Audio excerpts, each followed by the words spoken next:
Welcome, Carm Capriato, the Service Aftermarkets podcast pioneer with the gold standard of aftermarket business podcasts. Join me for Aftermarket Insights as we advance the aftermarket. And as always, know that you'll learn just one thing. Find us on your favorite podcast listening app and remarkableresults.biz or on my YouTube channel.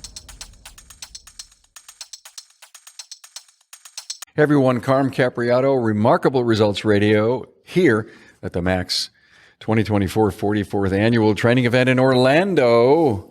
Neat place here, Rosen. I don't know about you, Adam. This is a huge place. Yeah, I've gotten lost several times. Yeah, I know, I hear you.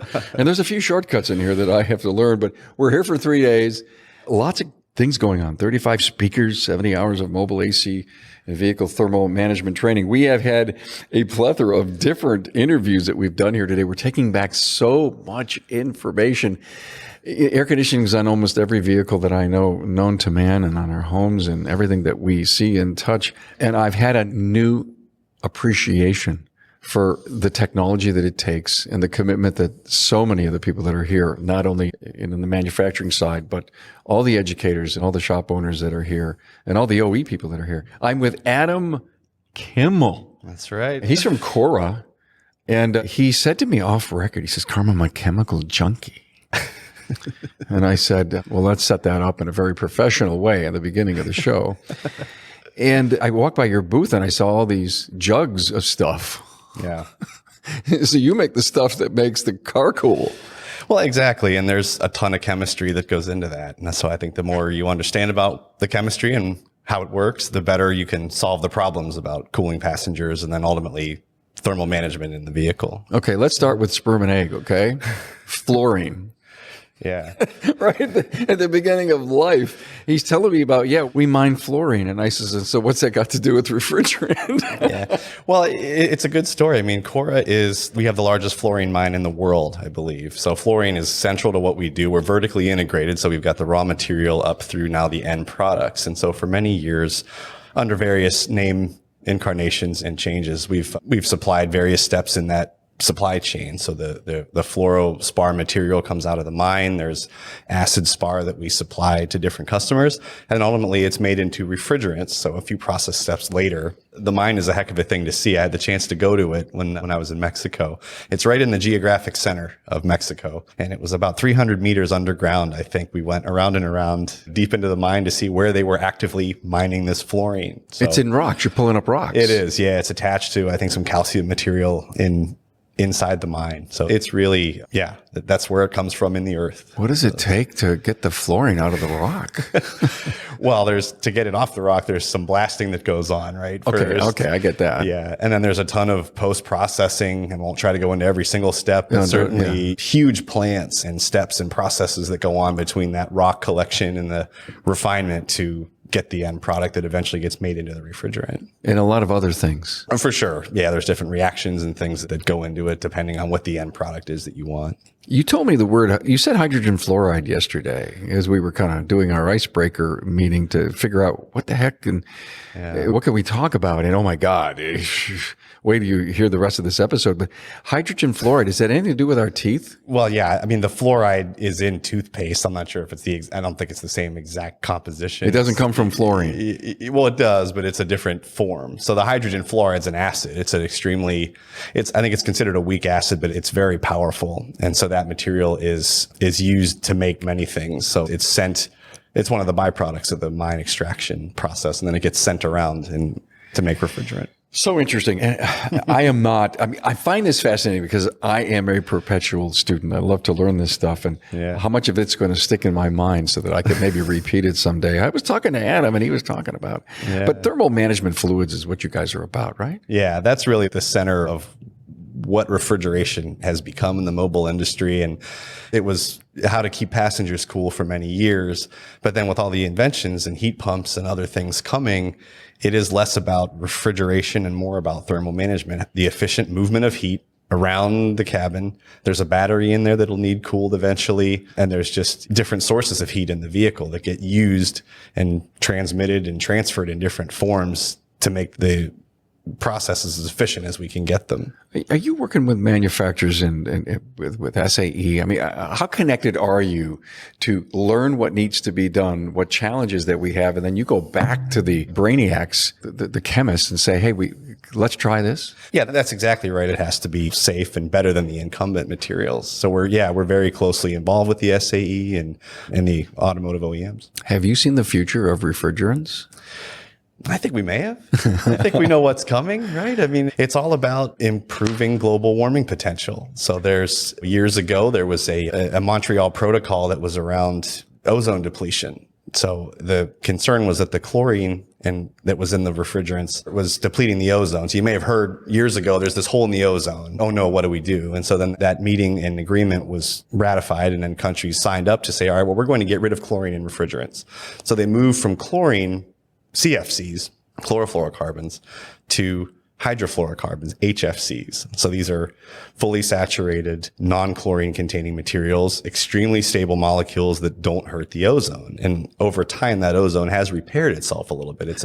Let's remind our audience, chlorofluorocarbons was R12, am I right? Correct. And then the R134 became the hydrofluorocarbons. See, you're learning so fast. You haven't. Well, I've been around the horn a little bit. I just took a flyer on that. Okay. Yeah, no, that's exactly right. Okay. I think then the problem that we started to see was that the molecules were too stable. These HFCs, they were stable in the system. They didn't hurt the ozone layer, but they also didn't break up in the atmosphere soon enough. So these molecules, when leaked or released or vented, would sit in the atmosphere for 13 years on average before they would degrade. And so that created this kind of blanket over the atmosphere that would prevent heat from getting out. So solar radiation would come down, and then this blanket would prevent the heat from exiting, warming up the earth. And that's when you start to hear about some of the negative effects, climate change, polar ice cap melting, things of this nature. Because we weren't recycling or recovering anything. Right. Yeah, there wasn't that requirement. So whenever that material was in the atmosphere, it sat there for 13 years. So the industry said, all right, well, and the regulatory bodies said we need to address this. And that's the reason for this shift away from 134A to what's called HFOs, which are hydrofluoroolefins. They're still HFCs. They just have a double bond in it. And so the main difference is that double bond is where oxygen in the atmosphere can attack and rip the molecule apart. So while 134 was in the atmosphere 13 years, molecules like 1234YF and other HFOs last only about 13 days. So it's a completely different time scale. These molecules dissipate in the atmosphere, and the GWP is lower as a result. Chemicals are scary.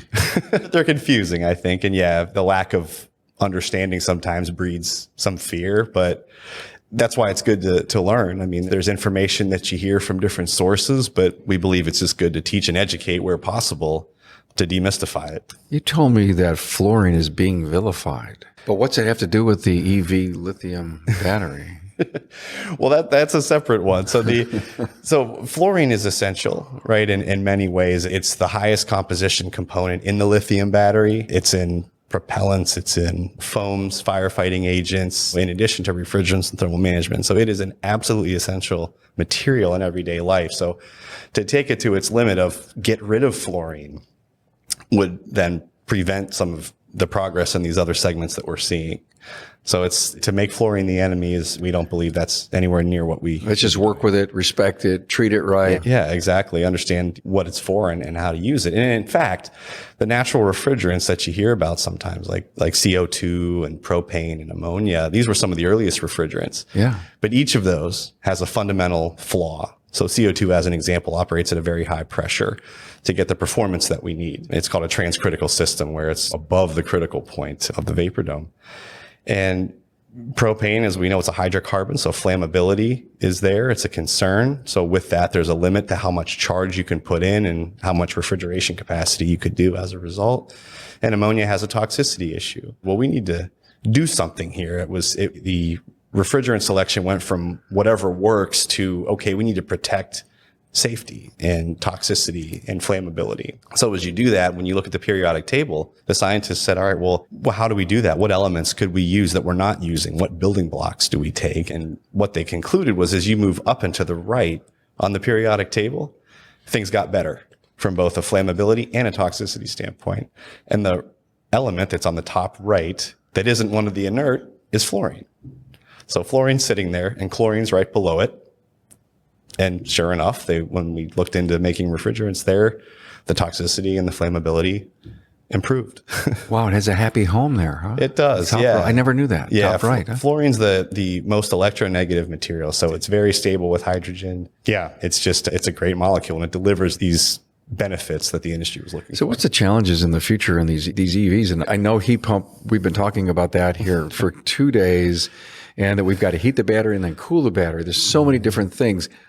What is Koura involved in helping make this technology work and plan the future? Yeah, so I think many different ways, right? I mean, we make some of our fluorine goes into the lithium ion battery. So we've got a group working there. But on the refrigerant side, we're looking at how to make products that enable heat pumps. And one of the most important ones is efficiency, because heat pumps basically take a unit of energy. They consume a unit of electrical energy at the compressor, and they produce an output of about 3 units of energy.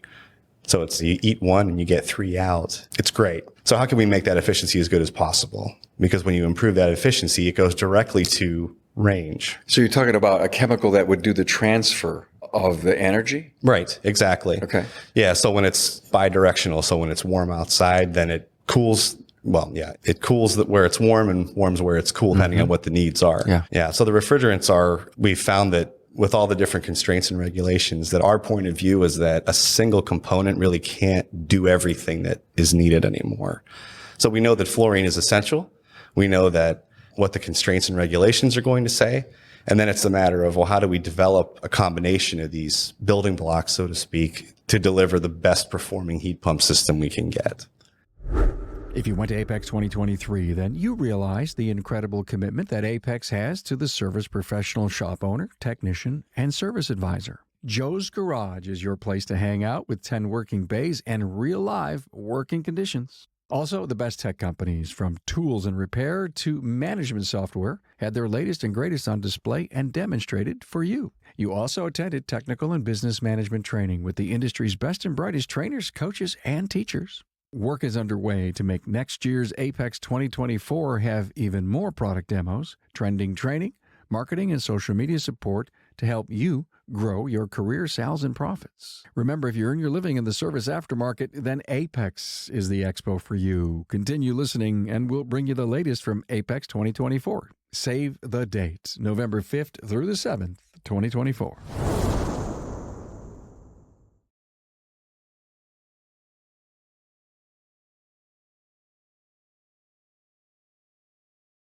Hey, let's face it, your shop management system is the single most important tool in your shop, period. NapaTrax has made selecting the right shop management system easy by offering the industry's best, most comprehensive SMS. Now, it all starts when a local representative meets with you to learn about your business and how you need to run it. After all, it's your shop, so it's your choice, and having local representation is a huge plus. Customizing tracks to your business, whether you're a one-person shop or a large multi-bay or multi-location company, a representative consults with you to help optimize your shop's workflow, efficiency, and profitability.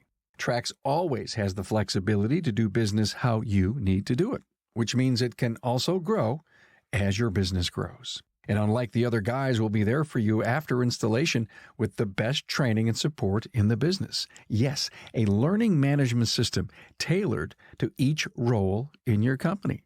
Simply put, Trax was designed and built for shop owners just like you. Visit us on the web at NapaTrax, that's NapaTracs.com. Have we done everything to tap what fluorine can do in the future? I mean, is there still more to learn? At any point in time, we probably said, well, I don't know what else there could be. I mean, it's like a cocktail. Put a little vodka in there, try some bourbon. Yeah, we can't know everything, right? I mean, that's the kind of the fun part of science, is the more you learn, the more you kind of wonder and go, well, I wonder if we could figure out a way to do this and find the boundary of what we know and then try to get a little bit past the it. Experimenters. Sure. There should be a movie like that. Yeah, well, let them loose in the lab. Yeah, for sure. Yeah, but it's exciting because there are real problems to solve and there are constraints. So it's really a puzzle. So how do you navigate in between the guardrails to deliver the best outcome?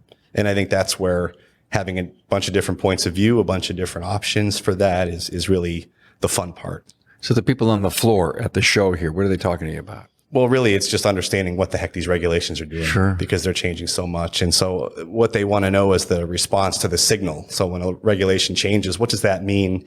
Not just for the industry, but for me as a shop owner, or for me as an aftermarket technician. And they're just asking, really, when will these alternatives be available? What do I need to know about handling them? How different are they than what I'm used to? And yeah. Do you have answers for them? Mostly. I mean, Really? yeah, I mean, we've launched a couple. Koura's launched 456A and 444A recently. So 456A is a direct replacement for 134A.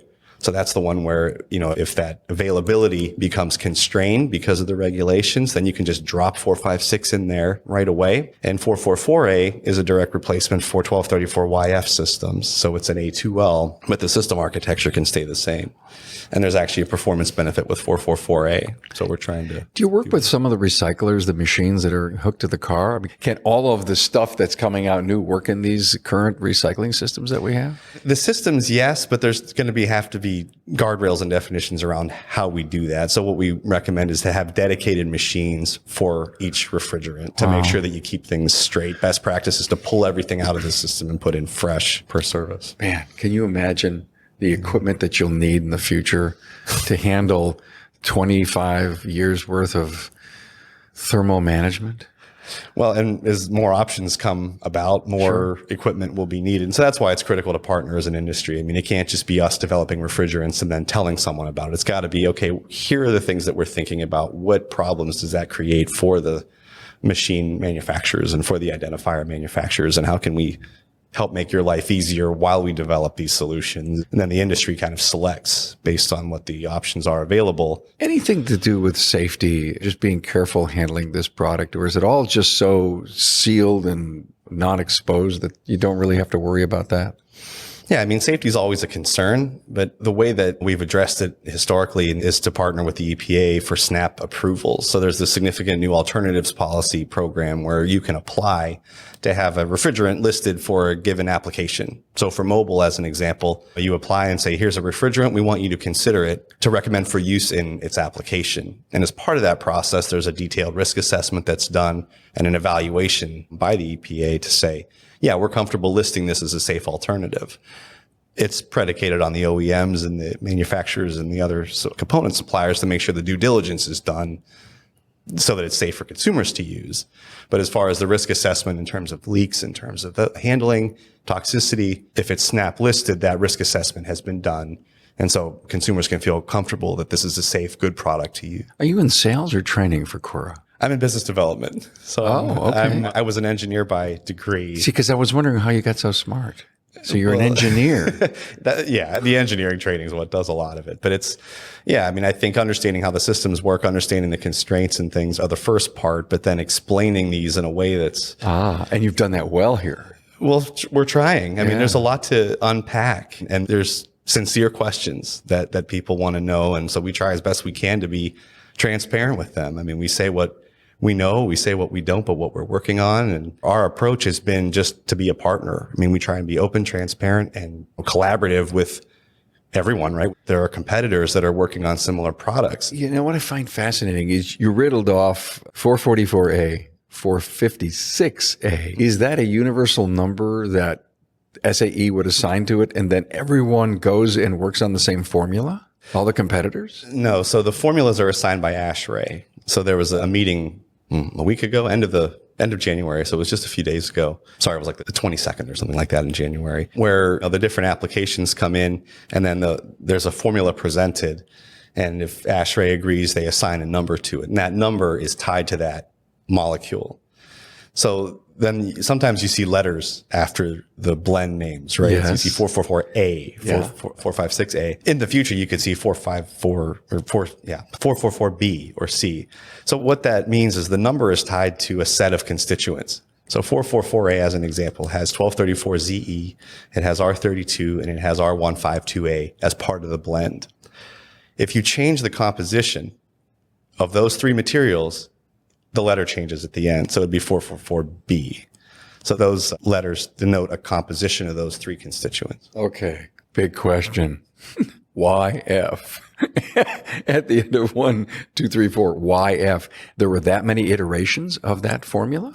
No, so almost every digit is significant. So 1234YF is a single component molecule, just like 134A is. And you might notice that the YF are lowercase and the A in 134 is lowercase. Yeah. So those digits in that letter denote a structure. That's a molecular structure. So that name 1234YF describes, I mean, to someone smarter than me, they could sit there and really write the structure if they could see that number. So as a position of the atoms on the different molecules and how many fluorines there are and the positions of everything, that's what the number is at the single component level. So the blends like 444A combines those single numbers together as a blend. And you think you have a very simple job in this very simple industry of ours. I don't know if it's simple. It's important. And no, I'm talking to my listener. My listeners is, oh my God, this is a piece of cake. Are you kidding me? Just put the jug on there, press this button and go.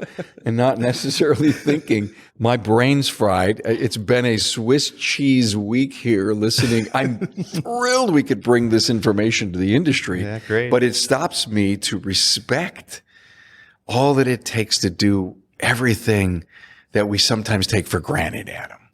Well, yeah, and I think the important thing to note is it isn't just our industry that's working this hard in developing these kind of solutions. Absolutely. There's all these other the lubricant manufacturers, the identifier manufacturers. I mean, there's so much that go behind it, but the certifications are kind of to say you can trust this result because it's been verified by, in our case, either the EPA or ASHRAE or whoever would list it, that we've done our due diligence so you can feel confident using this in your applications moving forward. So as a competitor that you would have, they're all making the same stuff. You wouldn't say that I have any more value add than they do? Well, there's different points of view. I mean, some competitors make exactly the same materials as others. 134A, as an example, is a commodity now. You can get that anywhere, right? For the new ones, there is IP kind of around the new formulations and things. So that's something to navigate. But, the competitor's point of view sometimes can be one molecule does everything. We don't need blends. Blends are confusing. They're hard to handle. We don't understand what to do if it leaks. And our point of view is the blend doesn't limit you anymore to the properties of a single component. It opens up only options. Don't ask me why, but I'm already confused when you say single component. Yeah. I don't get that part. Okay. Don't you take the chemicals, you blend them together, and you get this 456A? Or are you telling me that 456A is a single component? Yeah, it's a mixture of 3 single components. So it is a blend. So if you see that 400 number with a capital letter, that's a blend. And so it could be a 400 series or a 500 series with that capital letter. But if it's a 1, 2, 3, 4 or 1, 3, 4 with a small letter, that's a single component. Wow.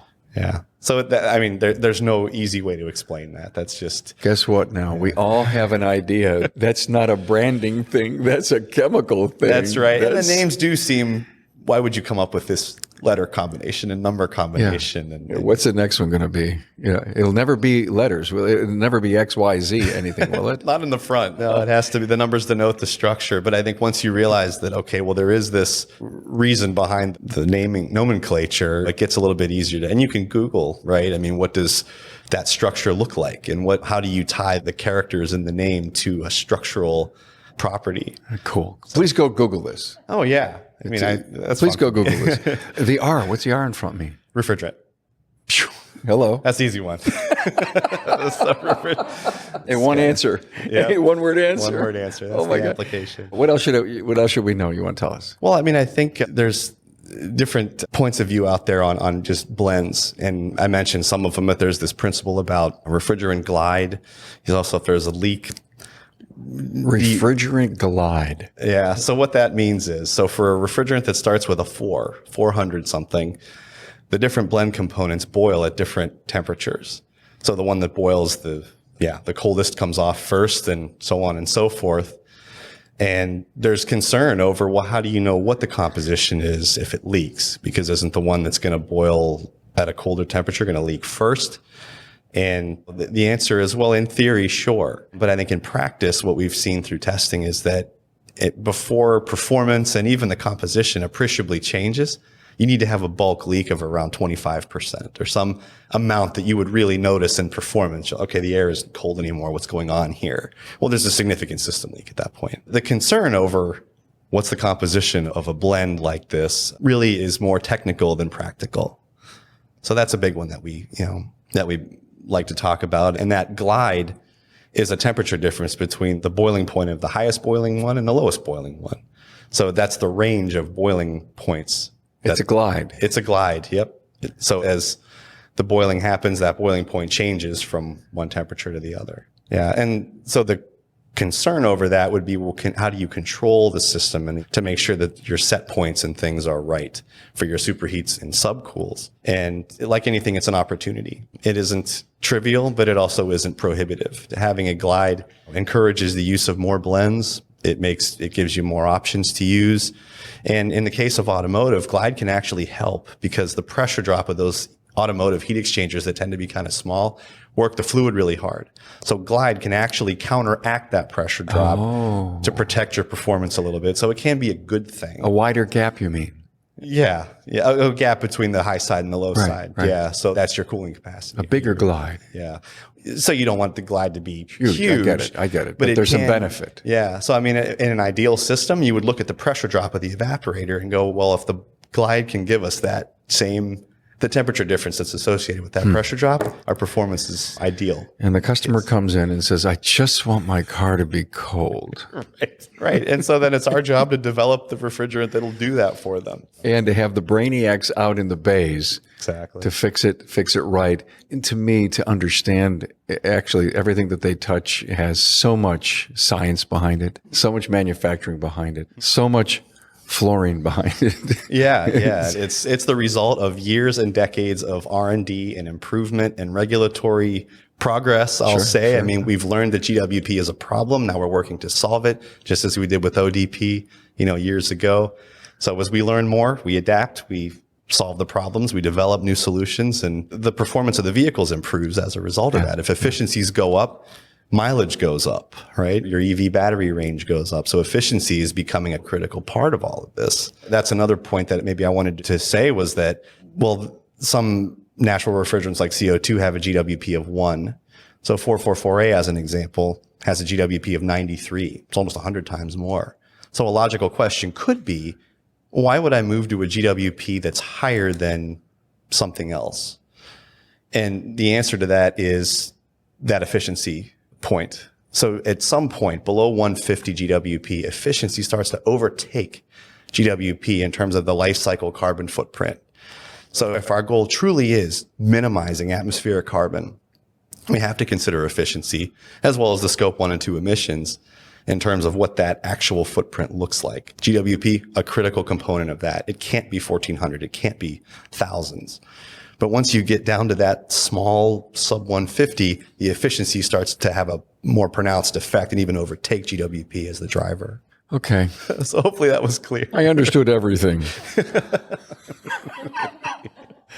Yes, talk radio for the auto service professional. You got it right here, man. Adam Kimmel, Koura. Thank you for hurting my brain, but helping our audience get a brand new appreciation for what it takes to make refrigerants. Yeah, well, I hope it was informative. And of course, we're always open for questions. Can you explain slowly what you said on the podcast or something? Always have them come back and do a show on GWP, please. Sure. We could do an acronym episode, right? Pick an acronym. Don't go there. Just don't go there. That is a 2-hour marathon. Well, what I try to do is to explain as best as I can. What is GWP again? Global warming potential. See, there you go. Yeah. My audience would have been pissed if I didn't ask you that. And ODP was ozone depleting potential. So it's how likely. So the lower the better for both of those. Yeah, ODP. I got ODP written down, but I didn't get GDP, right? Yep. UP, global warming. Yeah, potential. Wow. Ours refrigerant. And ours refrigerant. Yes. Thank you very much. That's a hard acronym to learn right there. Hey, man, thanks for being on. Yeah, I appreciate it. Thanks. This was fun. It was great. Yep. Thanks.